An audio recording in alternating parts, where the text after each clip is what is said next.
off, you sloppy. Ladies and gentlemen, boys and girls, and wrestling fans of the world, Mega Crasher is here, and before I get on with the main purpose of the video, I need to give you guys an apology, because I originally had this video done earlier, and I actually did it with my friend Toby, aka Duke Style. We had it set up and we had it recording, and by the time that we finished the recording, Camtasia, for whatever reason, decided not to process the recording file and screwed everything up.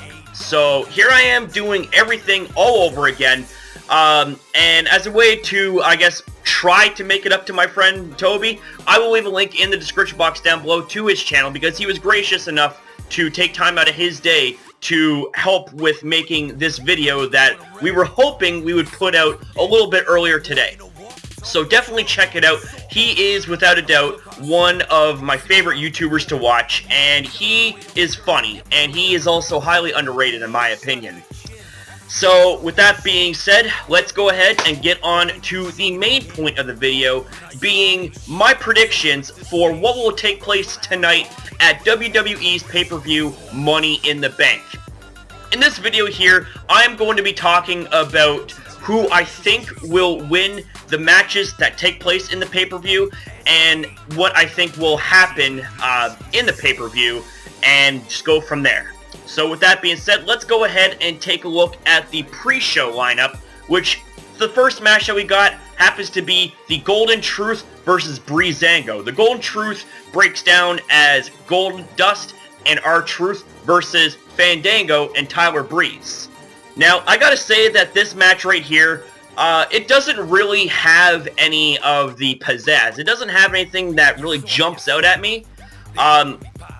But myself and Duke Style were talking about it, and we think that this match right here is not going to provide really any relevance in the overall development of storylines that the WWE has. So we were just kind of like talking about, okay, who are we going to think that is going to win the match? And we think that it's actually going to break down as the Golden Truth is going to beat Breezango. Now, what I think is going to happen is the Golden Truth is going to beat Breezango, because I think that the two egos of Tyler Breeze and Fandango are going to clash during the match, and that's what's going to cost them, and the Golden Truth is going to pick up on that and win the match. That's just my opinion. The next match that we got is going to come in the form of the Lucha Dragons versus the Dudley Boys. Now, again, with this match, it's similar to the mindset that I have of the Golden Truth versus Breezango match. Like, this match doesn't really have anything special about it. It doesn't have any particular relevance in any sort of big storyline that the WWE has. In fact, like, this is really the first time that I have even heard about this match. I'm thinking, really, this match happened? Or this match is going to be happening tonight? Like, what the hell? So I'm just like, okay. Let me just try to think about this and think logically as to who I think is going to win. Now, I think that the Lucha Dragons is actually going to pull a surprising victory over the Dudley Boys, because the Dudley Boys are veterans, right? And the Lucha Dragons are sort of like the new kids on the block in comparison. So I think that it would be in WWE's best interest to put over the Lucha Dragons over the veterans. That way, they'll have at least some momentum, especially ever since Kalisto lost his United States Championship against Rusev in the last pay-per-view, Extreme Rules. Now that right there is what's going to cap off the kickoff portion of the pay-per-view Money in the Bank. Let's go ahead and get into the actual matches of the pay-per-view. The first match that we see is going to have Apollo Crews versus Sheamus. Now, this match is pretty interesting by itself, because you have Apollo Crews, who is built like a shit brick house that moves around like a cruiserweight. I'm thinking, what the hell? Like, this is an incredible athlete.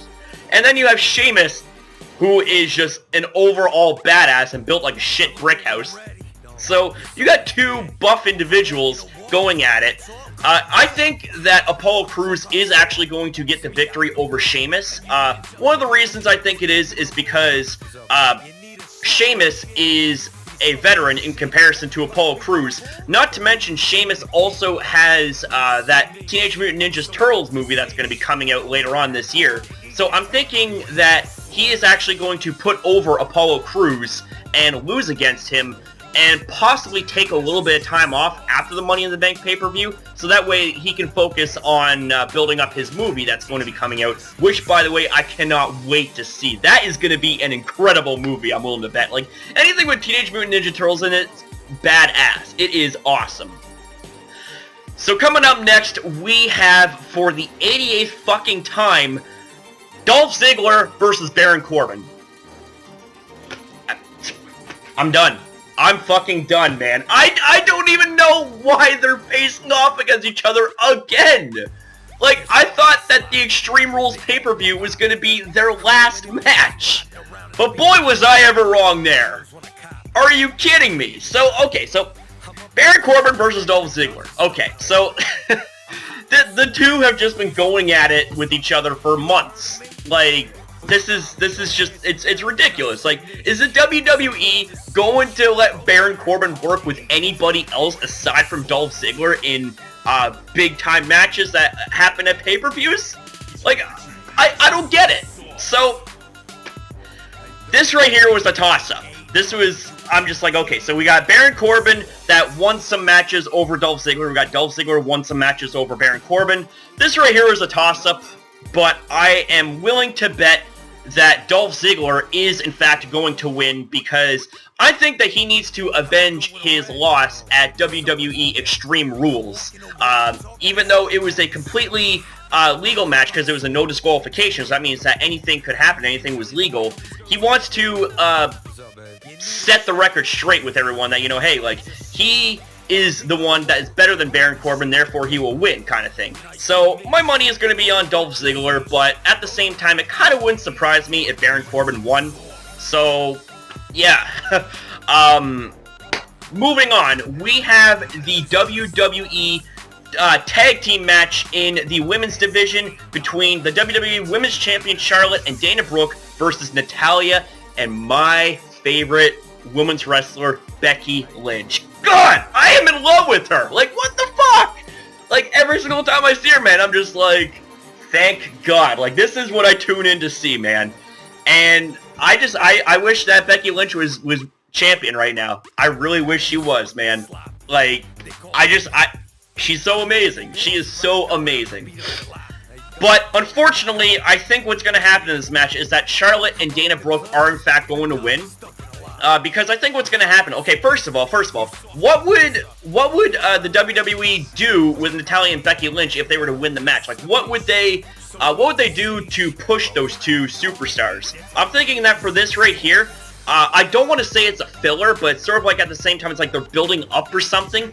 So I think that Charlotte and Dana Brooke, because they are the, I can't remember their, what they call themselves, like whether they're the Blonde Bombshells or Team Blonde or whatever. Kind of like how Dana Brooke and Emma sort of had that thing going, and I don't know what happened with Emma, but now it's sort of like Charlotte and Dana Brooke have this thing going. So, because of the fact that Charlotte is the women's champion, I think her and Dana Brooke are in fact going to go over in this match. Like I said, to build up for something bigger down the road, like maybe towards SummerSlam, and have something really epic happen there in the women's division. That's just my opinion, but, you know, I could be wrong. But my money is going to, in fact, be on Charlotte and Dana Brooke in the match. As sad and as much as I don't want to go against Becky Lynch, she is awesome. She, like, literally, I could make an entire video and sit on my ass and talk about Becky Lynch. I could. But this is sort of one of those times that's like, as much as I want to see Becky Lynch win, WWE is not going to book it in that outcome, unfortunately. But, you know what? I could be wrong. And let's hope in this situation I am. So the next match that we got comes in the form of Rusev versus Titus O'Neil for the WWE US Championship. Now, I think that this right here is the case where Rusev is going to be holding on to that title until someone takes it from him, and someone major. Some people are speculating that it's going to be John Cena, so it's probably going to be WrestleMania 31 all over again, or it could be someone else. I think that this right here, Titus O'Neil is just sort of like a filler until someone mounts a serious challenge, not just for Rusev, but also make it so that that match is top billing, or one of the top matches kind of thing. But I think that Rusev is, in fact, going to go over on Titus O'Neil and beat him. As much as I don't want to bet against Titus O'Neil, because Titus O'Neil definitely deserves opportunity, and I felt like that he was mistreated so far this year by being suspended for pretty much, in my opinion, for a very petty reason. But, you know, that's just my opinion. But yeah, I think Rusev in this situation is, in fact, going to go over on Titus O'Neil. And yeah, that pretty much is going to conclude my thoughts on that match. The next match that we got is the WWE Tag Team Championship Fatal 4-Way match. We have the champs, The New Day, versus the Club, Carl Anderson and Luke Gallows, versus Enzo Amore and Big Cass, versus the Vaudevillains. Now, the Vaudevillains, they're not going to go over on this match. I mean, the Vince McMahon doesn't like their characters at all. He doesn't like them. So why would the Vaudevillains go over if, especially Vince McMahon, don't like you? As for Enzo Amore and Big Cass, you know, I would love to see them victorious. But I don't think that they are, in fact, going to win the match. Now, it kind of boils down to between the New Day and the Club. The reason why I think the New Day should win is because, once again, they're an amazing tag team, and I think that they should, in fact, hold the tag team titles until they make a significant record for longest tag team champions ever within like the last decade, or, you know, ever in history kind of thing. But for Luke Gallows and Carl Anderson, I definitely think that them winning this match and being tag team champions would definitely be a big surprise, and at the same time would actually be a very beneficial way of pushing the Club storyline, because let's also remember that AJ Styles is in the Club, and that's actually going to be, there's another reason that I think they'll win is for AJ Styles, which I'll get into a little bit later on. Now, the next match that we got is going to be, in my opinion, the match of the night. We have the Money in the Bank ladder match for a WWE World Heavyweight Championship match contract. We have Dean Ambrose, Cesaro, Sami Zayn, Chris Jericho, Kevin Owens, and Alberto Del Rio. Oh my god. It is going to be such an unpredictable and wild match, but myself and Toby, we were talking, and we think that it's going to come down to either Kevin Owens winning the match or, surprisingly, Alberto Del Rio, because the WWE has been pushing Alberto Del Rio quite a bit recently. I mean, he went over on Sami Zayn in a one-on-one match clean. He beat Sami Zayn clean. So I'm thinking that the WWE could possibly be pushing Alberto Del Rio, but that's just our opinion. But I think that at the end of this match, I think that the WWE would go in a very good direction in that storyline if Kevin Owens, in fact, won the match. Because Kevin Owens, in my opinion, is somebody that is definitely a main event player. You know, he's proven that time and time again. He's went toe-to-toe with the likes of John Cena on several occasions and has been victorious on some of those matches. So I think that for Kevin Owens to win the contract would definitely push him in main event status. And I could actually see him going against the champion later on down the road, whether it be in the near future or far future kind of thing. Let's just hope that he doesn't pull an Edge and wait almost an entire year to cash in on that contract. So the next match that we got is going to be the semi-main event, being John Cena versus AJ Styles. This match right here has WrestleMania caliber written all over it, I think. But I think that this match is going to end with AJ Styles going over. But I also think that it wouldn't be a stretch to say that the match would end in disqualification. Like, say, if the club was to interfere and either get AJ Styles disqualified, or they could distract John Cena and have AJ Styles beat John Cena and have him go over, or it could be the fact that John Cena buries AJ Styles. And honestly, what would that do for that storyline for WWE if they were to make AJ Styles lose against John Cena? Like, you gotta think about it. It's like, what would they do with AJ Styles there afterwards because he got buried by John Cena, you know? I think that it would be a very, very bad decision. I mean, I'm not hating on John Cena. John Cena is awesome, but it's like, you got to think about this from a creative perspective. Like, what would that do for the storyline? So I'm thinking that this pay-per-view is going to possibly be the club's night, so to speak. With Carl Anderson and Luke Gallows possibly winning the Fatal 4-Way match for the tag titles, and AJ Styles winning against John Cena, or ending the match in a disqualification or possible countout. Because I'm thinking, if you think back to the last two pay-per-view matches, actually the last three pay-per-view matches, AJ Styles lost. WrestleMania, he lost against Chris Jericho, and Payback and Extreme Rules, he lost against Roman Reigns, which fortunately enough, it didn't bury AJ Styles, because he actually went over with the crowd because of how amazing those matches were. But I'm thinking that this might be a little bit different, and that AJ Styles is in fact going to break the pay-per-view loss curse and will somehow have a win over John Cena, whether it be by disqualification, whether it be by countout kind of thing. Who knows? But like I said, this is just my opinion. And then we have the main event. We have the WWE World Heavyweight Championship match between the champ Roman Reigns versus Seth Rollins. This is a match that I feel is going to be unpredictable, in my opinion. This right here, I can see Roman Reigns walking away with the title, but the question is, would it be because he beat Seth Rollins clean? I'm almost willing to bet that it's going to end in some sort of fashion, whether it's a disqualification or a countout, and have Seth Rollins possibly have a rematch against Roman Reigns at next month's pay-per-view for the title.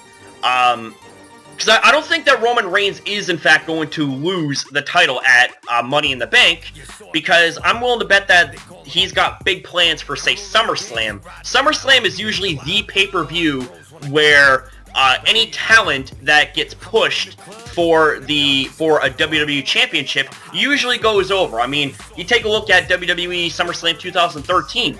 Daniel Bryan beat John Cena clean for the WWE Championship, and some people didn't expect that kind of thing, but it happened. So that's way down the road. SummerSlam, a couple months away. We're focusing on Money in the Bank. I'm thinking that Roman Reigns is in fact going to walk away with the title, but I don't think he's going to beat Seth Rollins clean. I think that it's probably going to end in a disqualification, like I said, or it could end in possible countout, or maybe, just maybe, someone will end up interfering and costing either Seth Rollins or Roman Reigns the match. And it also would be a shocker if the winner of the Money in the Bank match ended up cashing in at the end of the WWE Championship match and possibly walking out with the title. I think that would actually be a really, really good twist, and would definitely spice up the storylines as far as WWE goes. But that's just my opinion. So that's pretty much all I got to say about that match, and really all I got to say about this pay-per-view. I'm definitely looking forward to the pay-per-view tonight, man. I cannot wait to see what goes down. So, with that being said, I hope that you guys enjoyed this video, even though it wasn't Pokemon related. But try to make it as entertaining as possible, regardless of the kind of content that I make. So if you enjoyed this video, make sure you fire off a like. Let's see if we can aim for 10 likes. I'm not sure how well this video is going to go over, so, you know, set the like goal somewhat reasonable, 10 likes. But if it breaks past it, then I'd be very happy. because it always helps. If you want more content like this, make sure you rate, comment, share this video, and subscribe today to Mega Crasher in the community for the best Pokemon Sun and Moon hype that there is on YouTube today. Because you already know the deal by now, my friends. When we're community Titan, Pack Titan is one, you know that we shine brighter than the sun and the moon combined. So thanks for watching, and I'll see you next upload!